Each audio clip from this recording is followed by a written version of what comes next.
السلام علیکم ناظرین، TNN TV کے ساتھ میں ہوں نمرہ کنول۔ سب سے پہلے شامل کرتے ہیں نیوز ہیڈ لائنز۔ پوری قوم سے ہونی جارحیت اور ظلم و جبر کی مذمت کرتی ہے۔ وزیر اعظم کا کہنا ہے کہ عالمی برادری خاموش تماشائی کا کردار ادا کر رہی ہے۔ کراچی میں نمائش سے تبت سینٹر تک یوم القدس کی ریلی۔ ہائی کورٹ ججز کے خط پر سوموٹو کیس، فل کورٹ تشکیل دینے کے لیے درخواست دائر۔ دھمکی آمیز خطوط کا معاملہ، پوسٹ آفیسز اور کورئیر دفاتر کو ریڈ الرٹ جاری۔ ہائی پروفائل شخصیت کے نام کوئی خط ہوا تو جانچ پڑتال کی جائے گی۔ چارٹر آف ڈیموکریسی پر عمل درآمد ہوا، اب عدالتی اصلاحات لانی ہوں گی۔ بلاول بھٹو کا کہنا ہے کہ اسمبلی سمیت ہر سطح پر جوڈیشل ریفارمز کے لیے آواز اٹھائیں گے۔ صدر آصف زرداری کا کہنا ہے کہ بھٹو کا عدالتی قتل ملکی خود مختاری کے خلاف سازش تھی۔ IMF پاکستان کے ساتھ نئے قرض پروگرام پر بات چیت کے لیے تیار۔ جولی کوزیک کا کہنا تھا کہ آئندہ مہینوں میں نئے پروگرام پر بات ہو سکتی ہے۔ نئی حکومت کی معاشی اصلاحات سے متعلق کوششوں کو سراہتے ہیں۔ رواں ماہ گرمی کی شدت میں غیر یقینی اضافے کا امکان، لاہور میں سورج کی آب و تاب کے ساتھ ٹھنڈی ہوا کا راج، کراچی سمیت سندھ کے بیشتر مقامات پر گرمی بڑھنے کا امکان۔ جنگ کے دوران امدادی کارکنوں پر فضائی حملے نہیں ہوتے، ٹروڈو کا نیتن یاہو کو جواب۔ مکمل طور پر کھلی، شفاف، آزاد اور تیز تفتیش کی ضرورت ہے۔ شہریوں، بے گناہوں اور امدادی کارکنوں کے زیادہ تحفظ کی ضرورت ہے۔ کینیڈین خفیہ ایجنسی کا بڑا انکشاف، CSIS کا کہنا ہے کہ بھارت اور پاکستان نے کینیڈا کے انتخابات میں مداخلت کی کوشش کی۔ 2019 اور 2021 میں کینیڈا کے وفاقی انتخابات میں مداخلت کی کوشش کی گئی۔ کینیڈا میں برفانی طوفان سے نظام زندگی معطل، لاکھوں گھر بجلی سے محروم۔ انوائرمنٹ کینیڈا کا کہنا ہے کہ متاثرہ علاقوں میں 25 سینٹی میٹر مزید برف باری کا امکان ہے۔ ویک اینڈ پر شہر کا موسم گرم رہنے کا امکان۔ اقدامات نہ کیے تو امریکی پالیسی تبدیل ہو سکتی ہے، بائیڈن نے نیتن یاہو کو خبردار کر دیا۔ متحدہ عرب امارات کا اسرائیل کے ساتھ سفارتی رابطے منقطع کرنے کا اعلان۔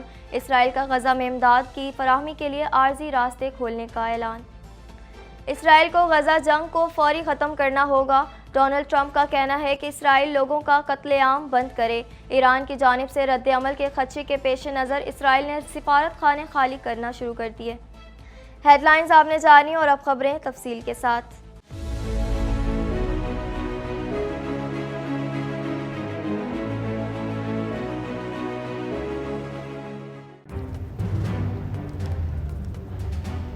Islamic Finance TV, the only TV channel of the fastest growing Islamic economy in the world and the prime mover of Islamic finance news.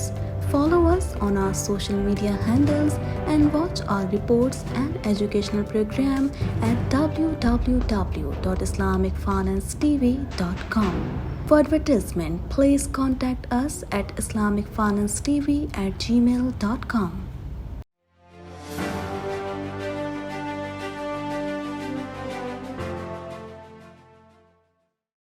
وزیر اعظم شہباز شریف نے کہا ہے کہ مجھ سمیت پوری پاکستانی قوم آج یوم القدس پر صہیونی جارحیت اور ظلم و جبر کی مذمت کرتی ہے اور اپنے نہتے فلسطینی بہن بھائیوں کے ساتھ اظہار یکجہتی کرتی ہے۔ مزید تفصیلات اس رپورٹ میں۔ وزیر اعظم شہباز شریف نے کہا ہے کہ مجھ سمیت پوری پاکستانی قوم آج یوم القدس پر صہیونی جارحیت اور ظلم و جبر کی مذمت کرتی ہے اور اپنے نہتے فلسطینی بہن بھائیوں کے ساتھ اظہار یکجہتی کرتی ہے۔ وزیر اعظم شہباز شریف نے عالمی یوم القدس اور جمعۃ الوداع کے موقع پر پیغام جاری کیا ہے۔ وزیر اعظم کا کہنا تھا کہ گزشتہ برس اکتوبر سے اسرائیل نہتے فلسطینیوں پر ظلم و جبر کے مزید پہاڑ توڑ رہا ہے۔ غزہ میں اب تک 32,000 فلسطینی بشمول 17,000 بچے شہید اور 70,000 لوگ زخمی ہوئے۔ اسپتالوں اور پناہ گزین کیمپوں اور بچوں کے اسکولوں کو دانستہ طور پر نشانہ بنایا گیا، ان تک امدادی اشیاء کی رسائی کو روکا گیا اور اقوام متحدہ کی سلامتی کونسل کی جنگ بندی کی قرارداد کے باوجود بمباری جاری ہے۔ اپنے پیغام میں وزیر اعظم نے کہا کہ گزشتہ 7 دہائیوں سے اسرائیل فلسطین اور بیت المقدس پر ناجائز اور غیر قانونی طور پر قابض ہے اور اپنے اس قبضے کو قائم رکھنے کے لیے بین الاقوامی قوانین اور انسانی حقوق کی مسلسل خلاف ورزی کرتا آ رہا ہے، جس پر عالمی برادری خاموش تماشائی کا کردار ادا کر رہی ہے۔ شہباز شریف نے کہا کہ پاکستان عالمی برادری سے یہ مطالبہ کرتا ہے کہ وہ اسرائیل پر فلسطینیوں کے خلاف ظلم و جبر روکنے کے لیے دباؤ ڈالنے میں اپنا کردار ادا کرے۔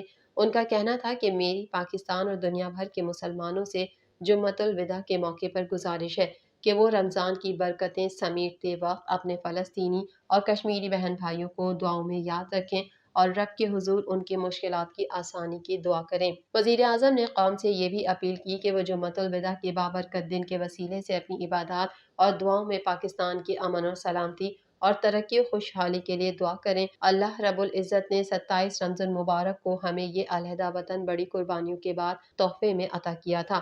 انہوں نے کہا کہ میری اللہ سے دعا ہے کہ وہ اس جمعۃ المبارک کے طفیل پاکستان کی معاشی مشکلات کا خاتمہ کریں اور ہمیں اس کی تعمیر و ترقی کے لیے دن رات محنت کرنے کا عزم، حوصلہ اور ہمت عطا کریں، آمین۔ کراچی میں نماز جمعہ کے بعد نمائش سے تبت سینٹر تک یوم القدس ریلی نکالی گئی، جس میں لوگوں نے بڑی تعداد میں شرکت کی۔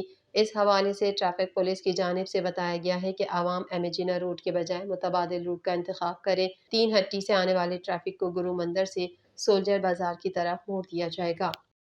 اسلام آباد ہائی کورٹ ججز کے خط پر سوموٹو کیس کی سماعت کے لیے فل کورٹ تشکیل دینے کی درخواست سپریم کورٹ میں دائر کر دی گئی۔ مزید جانیں گے اس رپورٹ میں۔ اسلام آباد ہائی کورٹ ججز کے خط پر سوموٹو کیس کی سماعت کے لیے فل کورٹ تشکیل دینے کی درخواست سپریم کورٹ میں دائر کر دی گئی۔ درخواست سابق صدر سپریم کورٹ بار عابد زبیری سمیت دیگر 5 وکلاء کی جانب سے دائر کی گئی۔ دائر درخواست میں موقف اختیار کیا گیا کہ 6 ججز سے قبل جسٹس ریٹائرڈ شوکت عزیز صدیقی بھی الزام لگا چکے ہیں۔ درخواست میں کہا گیا کہ انکوائری کمیشن بنانے کا فیصلہ فل کورٹ اجلاس یا سپریم جوڈیشل کونسل کا نہیں بلکہ چیف جسٹس اور انتظامی سربراہ کے درمیان ملاقات کے بعد کمیشن بنانے کا فیصلہ کیا گیا۔ عدالت میں دائر درخواست میں استدعا کی گئی ہے کہ انتظامیہ اور خفیہ اداروں کو عدلیہ میں مداخلت سے روکا جائے۔ اس معاملے کی بھرپور تحقیقات کی ضرورت ہے۔ درخواست گزاران عابد زبیری، شہاب سرکی، شفقت چوہان، منیر احمد کاکڑ، چودھری اشتیاق احمد خان اور طاہر فراز عباسی نے کیس میں فریق بننے کی استدعا کی ہے۔ دوسری جانب ہائی پروفائل شخصیات کو دھمکی آمیز خطوط پہنچائے جانے کے معاملے پر اداروں کی جانب سے تمام پوسٹ آفیسز اور کوریئر دفاتر کو ریڈ الرٹ جاری کر دیا گیا۔ ذرائع کے مطابق اگر کسی بھی ہائی پروفائل شخصیت کے نام کوئی خط ہوا تو جانچ پڑتال کی جائے گی۔ خط کو کھولا نہیں جائے گا مگر مختلف پہلوؤں سے چیک کرنے کے بعد اسے پوسٹ کرنے کی اجازت ہوگی۔ خطوط کے اوپر لکھے گئے ناموں اور والدیت کو بھی میچ کر کے ان کی تفصیلات کی جانچ کی جائے گی۔ فیصلہ ہائی پروفائل شخصیات کو بھیجے جانے والے خطوط میں آرسینک پاؤڈر کو دیکھ کر کیا گیا۔ سی ٹی ڈی میں جاری تحقیقات میں پوسٹ آفس کے قریب ترین سی سی ٹی وی کیمروں کو چیک کیا جا رہا ہے لیکن تاحال سی سی ٹی وی کیمروں سے کوئی مدد نہ مل سکی۔ واضح رہے کہ اسلام آباد اور لاہور ہائی کورٹ کے ججز کو دھمکی آمیز خط موصول ہوئے ہیں۔ Chairman Peoples Party Bilawal Bhutto نے کہا کہ چارٹر آف ڈیموکریسی میں بیشتر نکات پر عمل درآمد ہوا، اب عدالتی اصلاحات لانی ہوں گی۔ مزید جانیں گے اس رپورٹ میں۔ Chairman Peoples Party Bilawal Bhutto نے کہا کہ چارٹر آف ڈیموکریسی میں بیشتر نکات پر عمل درآمد ہوا، اب عدالتی اصلاحات لانا ہوں گی۔ Chairman Peoples Party Bilawal Bhutto نے ذوالفقار علی بھٹو کی برسی کے موقع پر کارکنوں سے خطاب کرتے ہوئے کہا کہ سپریم کورٹ کی جانب سے ذوالفقار علی بھٹو ریفرنس کا مختصر فیصلہ آ چکا، تفصیلی فیصلے کے منتظر ہیں۔ ثابت ہوا کہ ذوالفقار علی بھٹو کو فیئر ٹرائل کا موقع نہیں دیا گیا اور یہ عدلیہ کی تاریخ پر ایک بدنما داغ ہے۔ عوام کا عدلیہ پر اعتماد کمزور ہوا، اب جوڈیشل ریفارمز لانا ہوں گے۔ اسمبلی سمیت ہر سطح پر جوڈیشل ریفارمز کے لیے آواز اٹھائیں گے۔ پیپلز پارٹی کے بانی چیئرمین شہید ذوالفقار علی بھٹو کی 45ویں برسی ملک بھر میں عقیدت و احترام، نظریاتی جوش و جذبے سے منائی گئی۔ مختلف شہروں میں تقاریب ہوئیں، ایصال ثواب کے لیے قرآن خوانی کی گئی۔ گھڑی خدا بخش میں ذوالفقار علی بھٹو کے ایصال ثواب کے لیے مزار کے اندر قرآن خوانی کا اہتمام کیا گیا جس میں سینکڑوں افراد نے شرکت کی، جبکہ بلاول بھٹو زرداری نے نوڈیرو میں افطار اور ڈنر پارٹی میں شرکت کی۔ افطار پارٹی میں وزیر اعلیٰ سندھ سید مراد علی شاہ، ایم پی اے فریال تالپور، صوبائی وزیر ناصر شاہ، جمیل سومرو اور دیگر نے بھی شرکت کی۔ بلاول بھٹو کا کہنا تھا کہ شہید بے نظیر بھٹو کے نون لیگ کے ساتھ کیے گئے چارٹر آف ڈیموکریسی میں بھی بیشتر نکات پر عمل درآمد ہوا لیکن جوڈیشل ریفارمز ایک ایسا نکتہ تھا جس پر کام نہیں ہو سکا۔ تقریب سے قبل chairman Peoples Party Bilawal Bhutto Zardari نے وزیر اعلیٰ سندھ کے ہمراہ گھڑی خدا بخش بھٹو مزار پر حاضری دے کر شہید ذوالفقار علی بھٹو سمیت دیگر شہداء کے مزارات پر فاتحہ خوانی کی۔ دوسری جانب صدر آصف علی زرداری نے کہا کہ ذوالفقار علی بھٹو کا عدالتی قتل پاکستان کی آزادی اور خود مختاری کے خلاف گھناؤنی سازش تھی۔ ذوالفقار علی بھٹو شہید کی فلسفی محترمہ بے نظیر بھٹو شہید کا مشن تھا، اب اس مشن کے نگہبان بلاول بھٹو زرداری ہیں۔ IMF کی ڈائریکٹر کمیونیکیشن جولی کوزیک نے واشنگٹن میں نیوز کانفرنس میں کہا کہ پاکستان کو قرض کی آخری قسط رواں ماہ کے آخر میں بورڈ کی منظوری سے مشروط ہے۔ مزید جانیں گے اس رپورٹ میں۔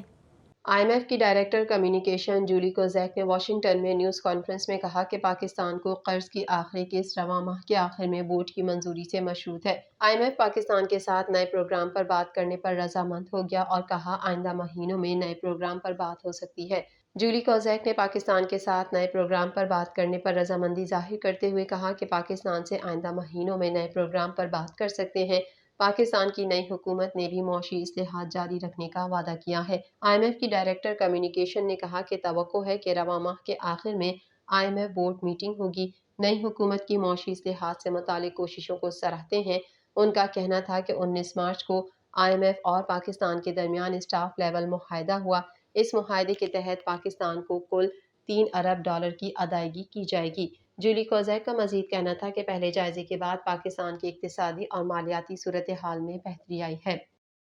صوبائی دارالحکومت لاہور میں سورج کی آبوتاب کے ساتھ ٹھنڈی ہوا کا راج برقرار ہے، جس سے گرمی کی شدت میں کمی ہوئی ہے۔ مزید جانیں گے اس رپورٹ میں۔ صوبائی دارالحکومت لاہور میں سورج کی آبوتاب کے ساتھ ٹھنڈی ہوا کا راج برقرار ہے، جس سے گرمی کی شدت میں کمی ہوئی ہے، جبکہ محکمہ موسمیات نے کراچی سمیت سندھ کے بیشتر مقامات میں گرمی کی شدت میں اضافے کا امکان ظاہر کر دیا۔ محکمہ موسمیات کے مطابق 7 سے 9 اپریل کے دوران سندھ کے بیشتر مقامات پر موسم گرم رہنے کا امکان ہے۔ بالائی اور وسطی علاقوں میں دن میں درجہ حرارت 38 سے 40 ڈگری سینٹی گریڈ تک پہنچ سکتا ہے۔ زیریں سندھ میں درجہ حرارت 36 سے 38 ڈگری سینٹی گریڈ تک رہنے کا امکان ہے۔ محکمہ موسمیات کے مطابق 7 سے 9 اپریل کے دوران کراچی میں بھی درجہ حرارت 36 سے 38 ڈگری سینٹی گریڈ تک جا سکتا ہے۔ Provincial disaster management authority Punjab کی جانب سے کہا گیا ہے کہ اپریل میں گرمی کی شدت میں غیر یقینی اضافے کا امکان ہے۔ ترجمان PDME کے مطابق پنجاب کے میدانی علاقوں میں ہیٹ ویوز کے امکانات ہیں۔ بڑے شہروں میں ہیٹ ویوز کے اثرات بہت زیادہ ہوں گے۔ ترجمان کا کہنا ہے کہ محکمہ آبپاشی کو موسم کی صورتحال سے آگاہ کر دیا گیا ہے۔ اپریل میں تیز ہوائیں، گرد آلود طوفان، بارش اور ژالہ باری بھی متوقع ہے۔ PDME کے مطابق شمالی پنجاب میں شدید بارشوں سے ندی نالوں میں طغیانی کا خدشہ ہے۔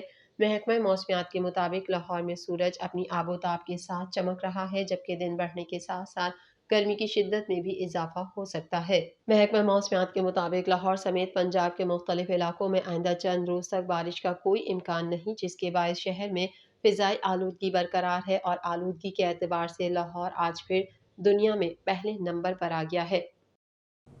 مزید خبریں بھی بلیٹن کا حصہ ہوں گی، مگر اس بریک کے بعد۔